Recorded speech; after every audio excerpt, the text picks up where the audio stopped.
trade between Colombia and Ecuador has dropped sharply because of rising tariffs. Industry groups say the border economy is being badly affected. Ecuador's President Daniel Noboa introduced a 100% tariff, which started on May 1st. The government has not said exactly which goods are included.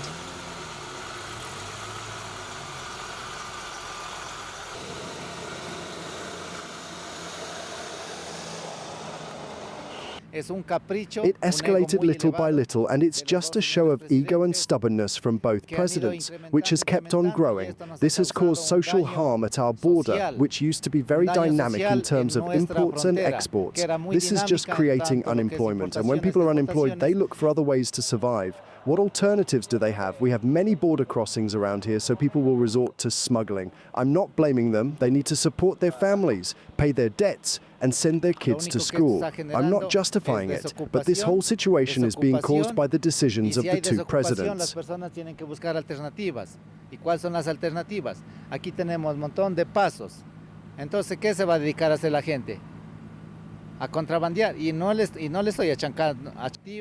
Colombia also imposed new tariffs of 35% to 75% on about 190 Ecuadorian products. Noboa says the measures are due to a trade deficit with Colombia and weak action against drug trafficking on the border. Colombia rejects these claims. A transport group in Ecuador says truck traffic has fallen heavily at the Rumichaca border crossing, from about 150 trucks to just a few vehicles. This measure is practically shutting down exports.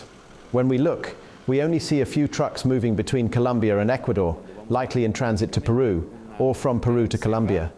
This is the only trade we can see today. When the border is essentially closed to trade and only open for the movement of people and vehicles for visits, tourism, and limited commerce, it feels like they're taking away half of our livelihood, half of our lifeline, half of our breath. We feel suffocated. And that's how we've described it in our SOS message to Colombia, Ecuador, and the Andean community of nations, asking them to intervene in this situation and understand that the reality at our border is completely different from the perspective in Quito and Bogotá.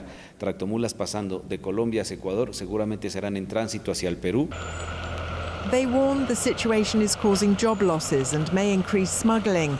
Ecuador says the tariffs have actually improved its trade balance with Colombia for the first time. A Colombian trade official says exports have almost stopped because of the measures. Colombia has also stopped selling electricity to Ecuador, which depends on imports of medicines and pesticides from its neighbour.